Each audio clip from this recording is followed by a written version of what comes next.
Muchas gracias a Tamara Herrera por esta excelente presentación de los escenarios macroeconómicos y energéticos para el próximo año. De inmediato voy a darle la palabra a Tulio Hernández, quien compartirá sus reflexiones sobre la participación ciudadana y el entorno político. Tulio Hernández es sociólogo, graduado en la Universidad Central de Venezuela, experto en cultura, comunicación y política, profesor universitario y de posgrado en varias universidades de América Latina y España, consultor internacional de la UNESCO, UNICEF y PNUD, entre otros, columnista del Nacional, cuya columna dominical es de lectura obligatoria para todos los que estamos interesados en el acontecer político y social del país. Bienvenido, Tulio.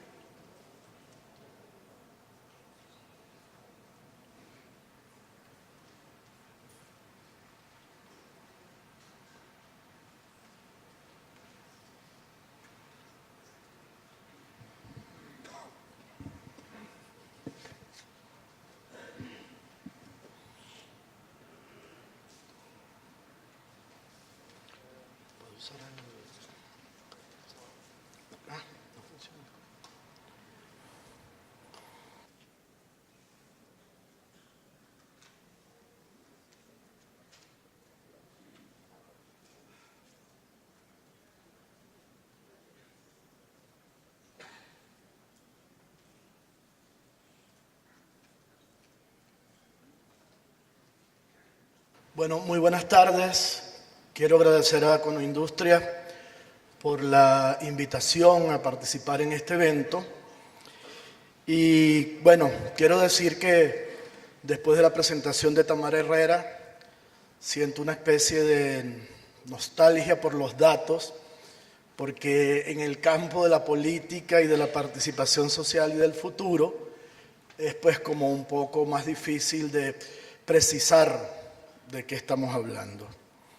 La pregunta clave que en los últimos, y sobre eso es lo que quiero conversar con ustedes, ver por dónde anda en este momento el conflicto político venezolano, cuáles son los escenarios del futuro y algunas apreciaciones previas sobre por qué llegamos acá. Yo quiero hacer algunas aclaratorias previas. Y la primera es que probablemente estamos en una de las etapas, fíjense que Tamara Herrera utilizó varias veces la palabra opacidad. Yo creo, y yo comienzo utilizando la palabra opacidad del futuro, porque creo que en eso estamos, en un país impredecible.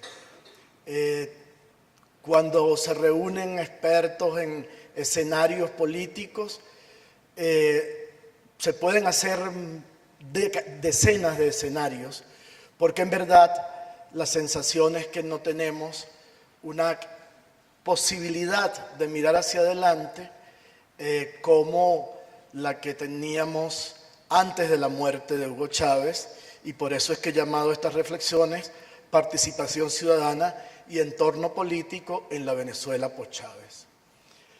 Y la segunda aclaratoria es que esa opacidad del futuro está asociada a un hecho muy importante, y es que en Venezuela estamos en un modelo que es muy difícil de caracterizar políticamente, y en un modelo que actúa de una manera muy inesperada, lo que hace aún más impredecible el futuro. Es tan inesperado y tan inédito este modelo que ni siquiera nos hemos puesto de acuerdo en la manera de caracterizarlos. No está en pantalla completa.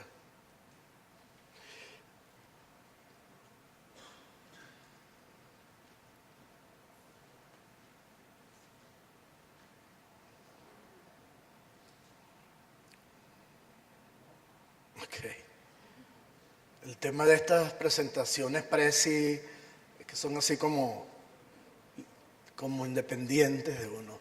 Decía que el segundo punto de cómo que es tan difícil caracterizar este modelo político, que ni siquiera hay un acuerdo en cómo llamarlo, en cómo denominarlo. No es exactamente una dictadura en el sentido tradicional de las dictaduras militares que conocemos en América Latina.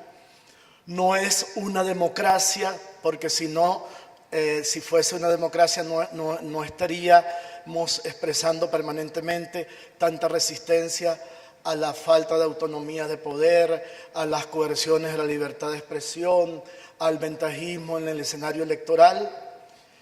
Tampoco es un modelo comunista, aunque muchos quieran interpretarlo de esa manera, porque la economía de mercado subsiste, la propiedad privada también, aún quedan medios de comunicación independientes, los partidos políticos, no hay un partido único. Por lo tanto, el tema de un modelo que trata de ejercer el autoritarismo, pero manteniendo el rostro democrático, es un factor clave para entender todo lo que nos está pasando. Y lo otro que me gustaría aclarar desde el comienzo es que mucho de lo que nos pasa no es una imposición externa, es el desarrollo, y perdónenme la palabra taras, pero creo que podrían denominarse así, de viejas taras políticas que han ocupado o que han sobrevivido en la cultura política venezolana. Me refiero al militarismo, me refiero al paternalismo estatista, me refiero a la idea del Estado mágico, de que el Estado en Venezuela todo lo puede, una idea que desarrolló muy bien José Ignacio Cabrujas, y me refiero al peso que tiene en nuestra cultura política y en nuestra idea del trabajo y del poder la presencia de la renta petrolera.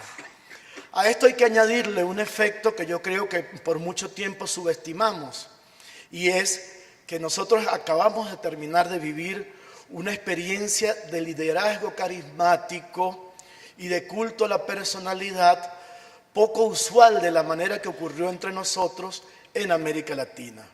Es decir, que un hombre solo haya dominado la escena política y prácticamente haya dominado el país y sea hoy objeto de un culto real y profundo por un sector de la población, es un hecho desde el cual hay que evaluar todos los procesos políticos e ideológicos que hemos vivido.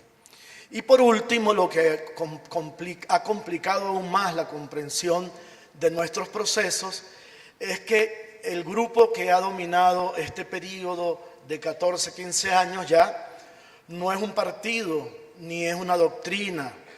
Los gobiernos democráticos venezolanos y los gobernantes democráticos venezolanos o provenían de partidos, ADECO, PEI, el MAS, el PCB, que fueron los fundadores de la democracia, o participaban de alguna teoría o de alguna doctrina política con presencia internacional.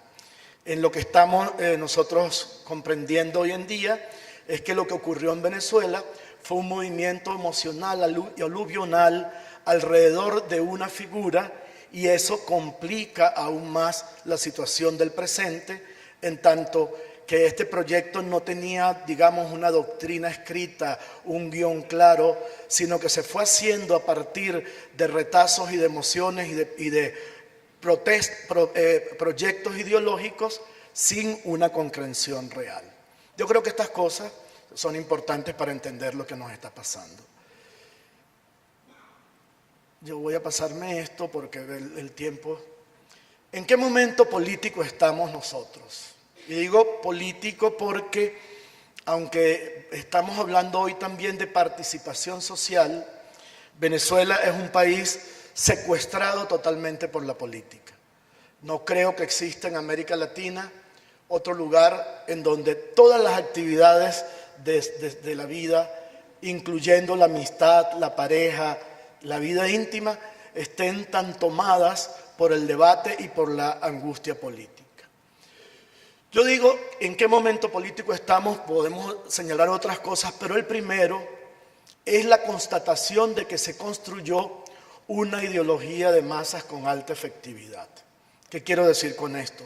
Cuando uno revisa las encuestas, sobre todo las más recientes, las posteriores a la muerte del jefe único, uno verifica que a pesar de todo lo que ha ocurrido y de lo que nos ha expuesto Tamara Herrera y cualquier especialista en otro campo, la salud, la educación, nos podría explicar, hay lo que llamaban algunos analistas un lecho rocoso, una población reeducada en torno a una idea política que sigue siendo muy fuerte y que es lo que explica por qué mucha gente dice, pero ¿qué tiene que ocurrir para que ocurra una desafección a ese proyecto? Entonces, digamos que esto es una constatación. El trabajo ideológico que se hizo a través desde el reparto de computadoras hasta la modificación en los currícula educativos, hasta hasta la toma de control de una buena parte de los medios, de las televisoras, de las radios, el culto a la personalidad también manejado a través de la omnipresencia gráfica del presidente Chávez, nos puede permitir que hay un trabajo ideológico que produjo un resultado y ha generado un nuevo tipo de identidad política venezolana con el que tenemos que trabajar.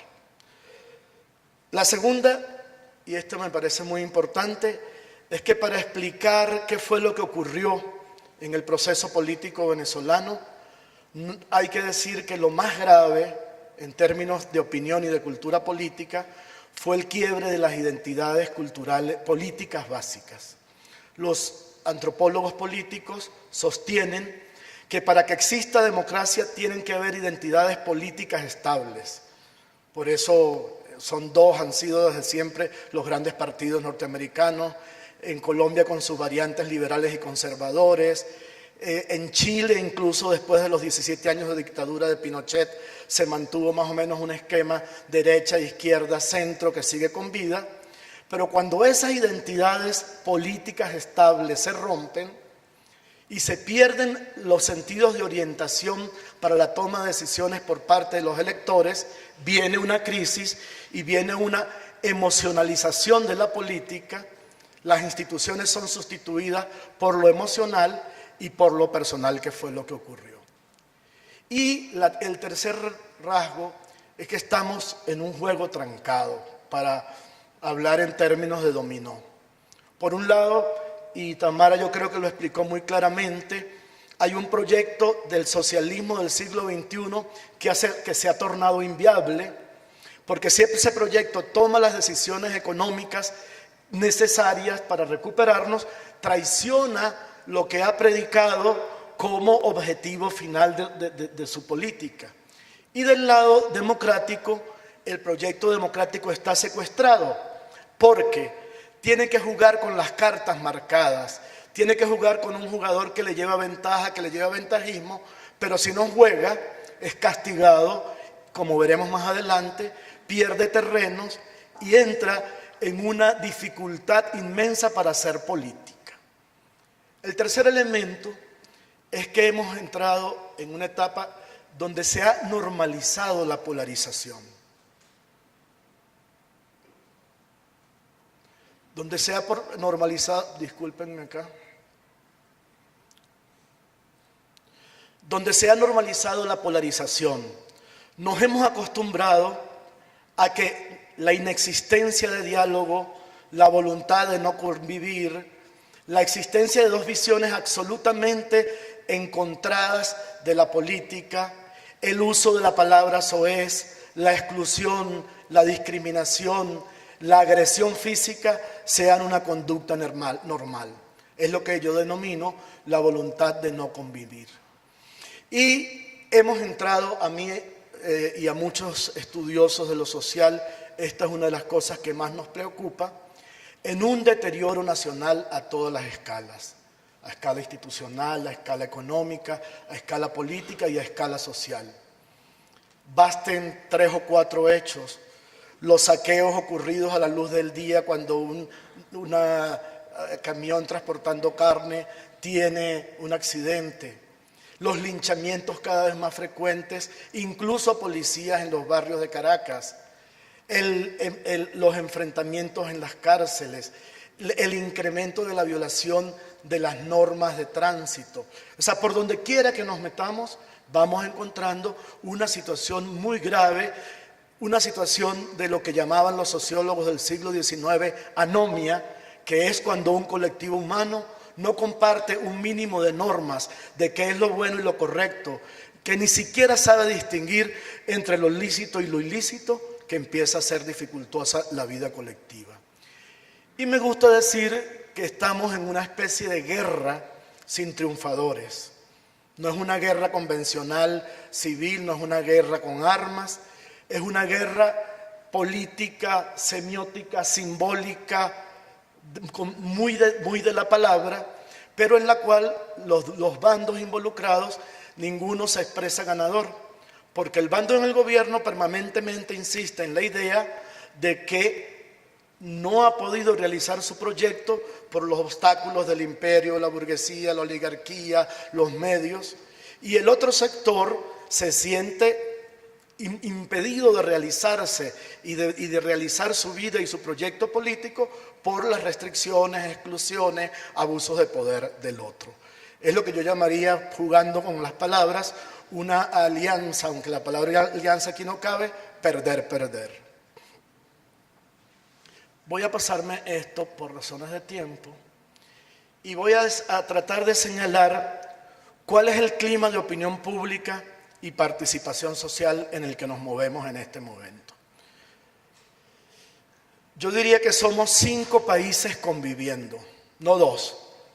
Cuando uno revisa con cuidado las encuestas, las tendencias, se da cuenta que si bien existe una gran polarización, existen 5 maneras de vivirlas.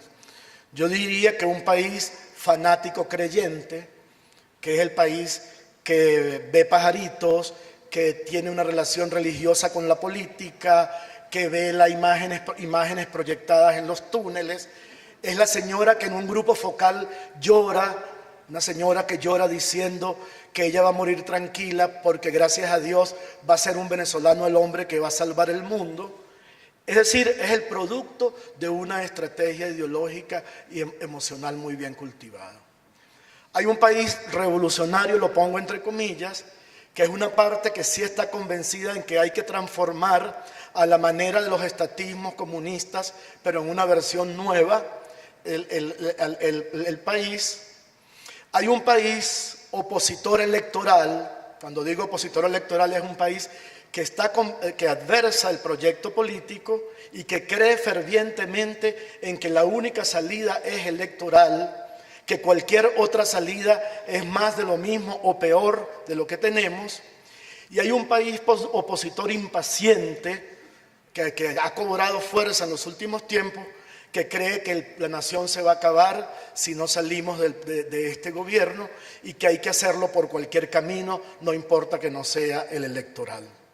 Y hay un país descreído, un país que no lo motiva ninguna de las opciones y que, aunque como veremos más adelante ha disminuido, sigue teniendo un peso importante. En este contexto, la elección del 8 de diciembre aparece como un hito histórico. ¿Por qué? Porque hay esa sensación que no hay en ningún otro país latinoamericano de que esto está a punto de caerse. Es decir, ni en Colombia nadie está pensando que Santos no llega a las elecciones. En todos los países democráticos, el que está en la oposición espera resignado la llegada de las elecciones para decidir a quién le toca continuar el relevo. Por eso nadie duda que Rousseff termine, que Piñera termine y que vengan otras elecciones. En Venezuela esa sensación no está compartida por todos. Y hay la idea de que la elección del 8 de diciembre es un hito fundamental para lo que podría venir después. Y en esa elección es interesante ver las contradicciones entre abstención y tendencia al crecimiento en la participación electoral. En las elecciones de octubre, participó el 80 y algo más por ciento de la población electoral inscrita en el registro electoral permanente. Una cifra récord en la historia electoral venezolana.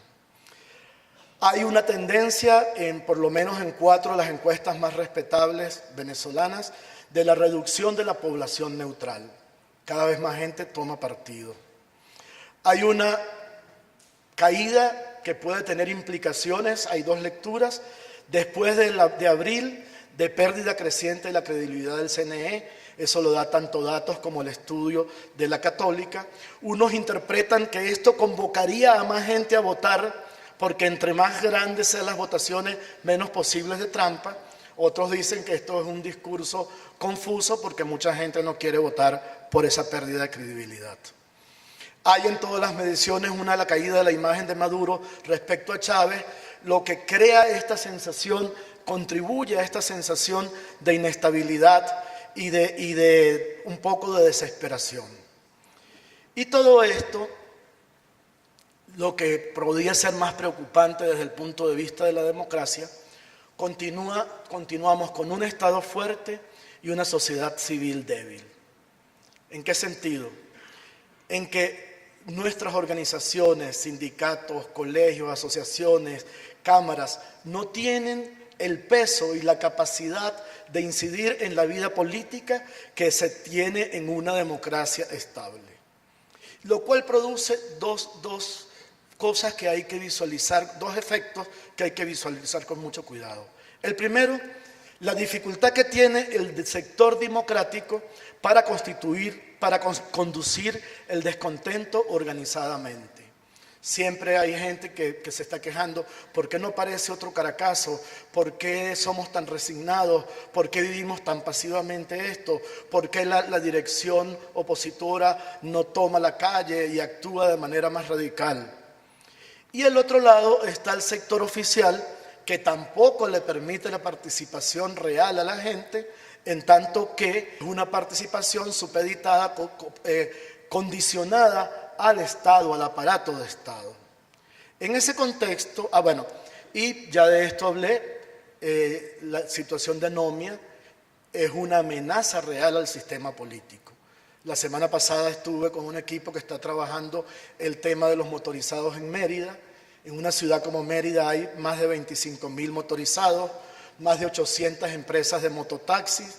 De esas empresas de mototaxis, muchas están asociadas a organizaciones del gobierno y más de la mitad son aparatos armados, lo cual es un problema a largo plazo para todo el mundo, no solamente para el sector democrático. En ese sentido, traté de sintetizar lo que en varias reuniones en las que he participado últimamente se plantean como escenarios del futuro. Voy a leerlos rápidamente.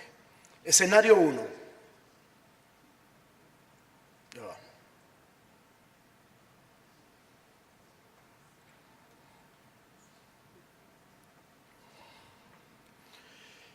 Salida electoral hasta el 2019, es decir, cumplimiento del periodo. Es lo que mucha gente ve como alternativa. Tiene como ventaja que se mantiene el hilo constitucional, a pesar de que la Constitución está permanentemente violada. Permite salida pacífica de la crisis y permite la tendencia a la consolidación de la nueva mayoría que todas las mediciones nos dicen que ya se consolidó. Desventaja sería una normalización del caos, de la debacle, si ese gobierno no toma las medidas que sabiamente le recomiendan los especialistas. Sería una debacle económica acrecentada, consolidación de grupos paramilitares, desinstitucionalización acelerada y legitimación de la existencia del modelo neoautoritario. Mucha gente, uno de los grandes dilemas de los sectores democráticos es, si vamos a elecciones, legitimamos el modelo, y si no vamos, nos deslegitimamos nosotros. Segundo escenario, perdón, me fui atrás.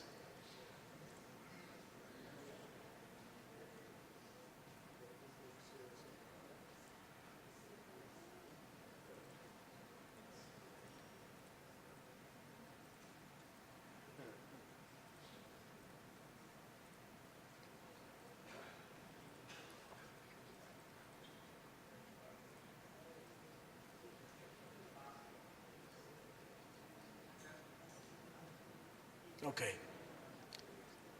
Segundo escenario es el del referéndum revocatorio. Mucha gente está planteando que esta sería la salida, facilitaría el recorte del periodo gubernamental, aliviaría el conflicto político, podría abrir paso al fin del conflicto, podría ayudar a la recuperación del sistema económico nacional, abre camino a un nuevo gobierno y la posibilidad otra vez de consolidación de una nueva mayoría nacional. Desventajas es una espera forzada de la resolución del conflicto económico, político y social. Es un proceso que puede ser postergado, alargado y entorpecido por el árbitro electoral o por el gobierno en general, y es un esfuerzo descomunal para recolección de firmas y convocatoria a consulta. Es decir, ya se vivió una vez esta experiencia y sabemos lo que él implica. Escenario 3. Esta es la salida negociada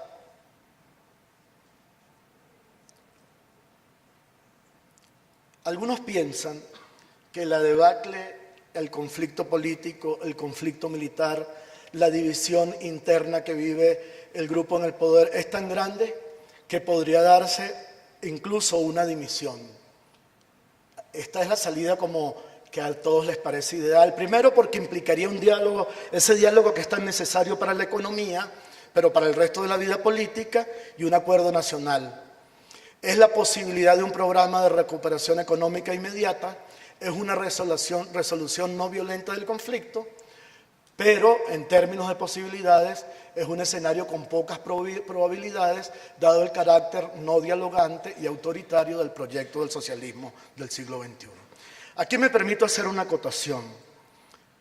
La negación al diálogo y el lenguaje violento que domina en el gobierno es una de las formas claves del pensamiento totalitario.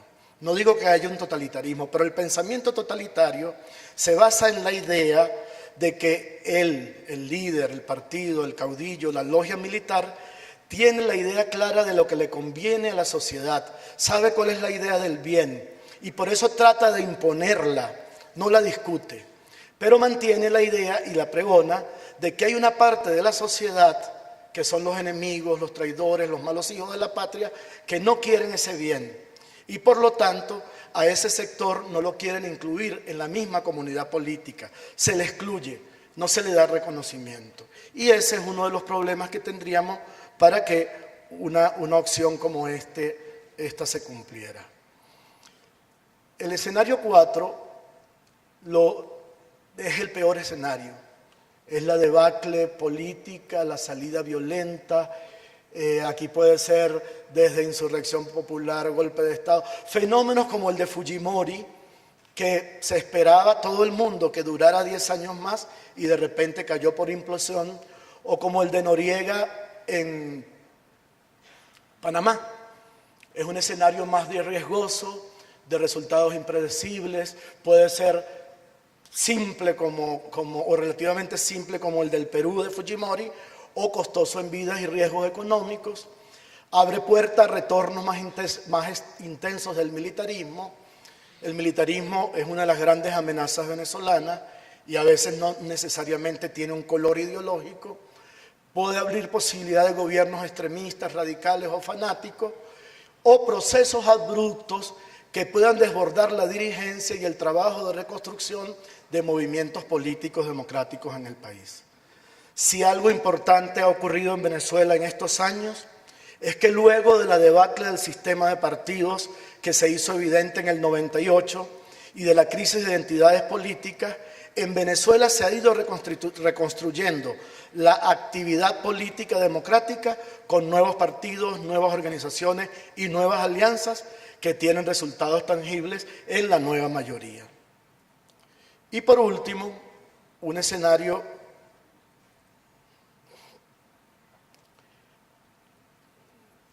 que a mí me parece es uno de los más probables, es el de lo que yo llamo la normalización del caos. Es decir, el gobierno sobrevive por años, pero en medio de una debacle económica, de una crisis de gobernabilidad, de caos colectivo, pero esto se normaliza. se hace forma de vida. No seríamos el primer país que vive eso. Se intensifica la polarización, se radicalizan mecanismos represivos y satanización de la protesta, que ya hemos visto. Se pierden los límites entre protesta social y actividad delincuencial, producto de la anomia, y el gobierno puede recurrir a estados de excepción secuenciales, espacios cerrados para la recuperación económica. Yo quiero terminar con un pequeño comentario sobre la experiencia del trabajo opositor. Y esto lo he tomado de un politólogo que se llama Ángel Álvarez. Ángel se ha puesto a estudiar, de nuevo me salí de aquí, se ha puesto a estudiar cuál ha sido el comportamiento de la oposición a lo largo de estos 14 años y qué le ha dado más resultados y qué le ha dado menos resultados. Y él habla de un periodo oposición satélite, que fue cuando la oposición participó políticamente en las elecciones, un poco a contracorriente de Chávez, pero con un candidato que venía del chavismo. Luego, lo que llama la oposición insurreccional, que es el momento en que se produce lo que se conoce como el carmonazo y el paro general. Luego, lo que él denomina la oposición desleal, que es el momento en que se niega la oposición a ir a elecciones en la Asamblea Nacional, y luego lo que llama la oposición leal, dice leal al juego democrático, que es cuando comienza a participar de manera sistemática en elecciones hasta el presente. Y lo que encuentra en ese lapso Ángel Álvarez como resultado es que fuimos pasando de unos momentos de muy baja obtención de resultados políticos en elecciones hasta llegar a este momento donde la brecha es casi del 100% en el caso de la Asamblea Nacional, y cómo fuimos cerrando esa brecha a partir de la participación en las elecciones del 2005, la participación en la reforma constitucional, en la enmienda constitucional, hasta llegar a las elecciones donde Chávez obtuvo, aquí tenemos, Chávez 56.2, 39.9, Chávez 59.8, aquí falta un dato, nosotros estamos en el 40 y algo, y hasta llegar a Chávez 55.1 y nosotros en el 44, digo el sector democrático. Lo que quiere decir esto, en lo que quiere insistir, perdón, de nuevo, en lo que quiere insistir, esta es la más reciente, Maduro 50.61, Capriles 49.12, según la diferencia, es como el trabajo por la vía democrática, el trabajo por la vía electoral, el trabajo por la vía de la reconstrucción y reforzamiento de los partidos ha sido decisiva en la construcción de una nueva mayoría y en la posibilidad de ir proponiendo un diálogo, un reencuentro nacional, una reunificación. Yo quiero terminar diciendo algunas cosas. La primera es que lo que hemos vivido en Venezuela ha sido realmente trágico y decisivo. Yo recuerdo cuando el golpe el golpe de febrero del 92, pocos días después fuimos a la oficina del entonces senador, luego presidente Ramón J. Velázquez, me quedan 5 minutos creo, y él nos dijo algo muy conmovedor. Le preguntamos qué significaba aquel golpe y él nos dijo: alguien levantó la tapa del infierno en donde a costas de sacrificios, cárceles, exilios, asesinatos, varias generaciones de venezolanos habíamos logrado encerrar a los demonios del militarismo. Ahora esos demonios andan sueltos y no sabemos, en esa época éramos treintones, cuarentones, no sabemos, a ustedes que son más jóvenes nos dijo, cuántas décadas les costará volverlos a encerrar. Yo creo que esa frase y ese significado, ese país y ese proyecto que se extravió, tenemos que valorarlo grandemente y tenemos que identificar qué es lo que ha ocurrido. Porque esto puede leerse de dos maneras. Una, que la sociedad venezolana ya se dejó atrapar por un modelo autoritario.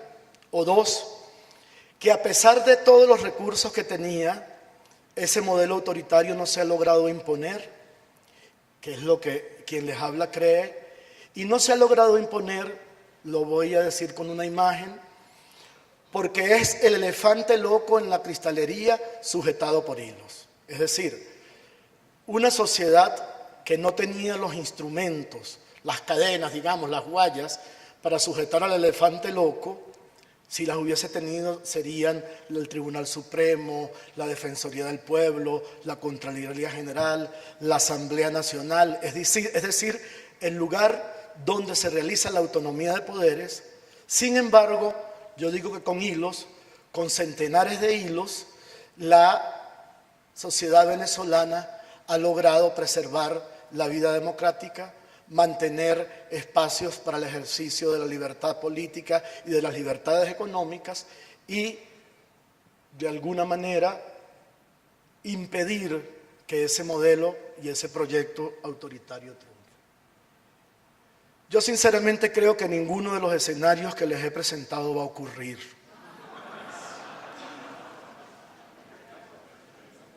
Creo que nadie sabe a ciencia cierta y me alegra que tampoco en los datos económicos, que son siempre más contundentes, lo sepamos. Pero tengo la sospecha de que lo que va a ocurrir tendrá que ver de manera decisiva con la manera como las direcciones políticas democráticas, el empresariado venezolano, las organizaciones de la sociedad civil, sus movimientos estudiantiles, sus movimientos sindicales, asuman lúcidamente el aprendizaje y también el sufrimiento que se ha tenido durante estos años. Creo que durante mucho tiempo, una buena parte de la sociedad se tomó con cierta frivolidad lo que nos estaba pasando y hoy creo que todos estamos convencidos que no estamos solamente en un dilema político, sino en un dilema ético, en un dilema civilizatorio y en un dilema casi que de vida individual y de vida familiar. Y para terminar, que casi se nos olvida, yo mencionaría un sexto escenario. Ya va.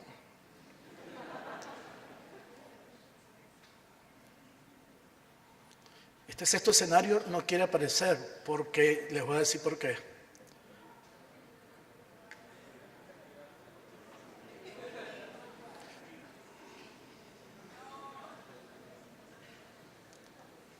Creo que en verdad era cierto este escenario.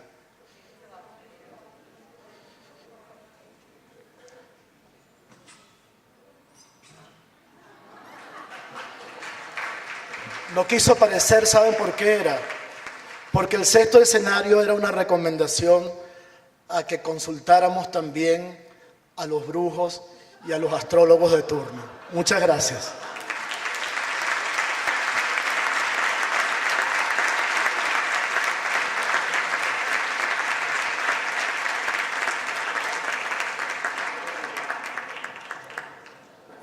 Gracias a Tulio Hernández por compartir tan interesantes y analíticas reflexiones sobre el comportamiento político venezolano y ciudadano para los próximos 12 meses.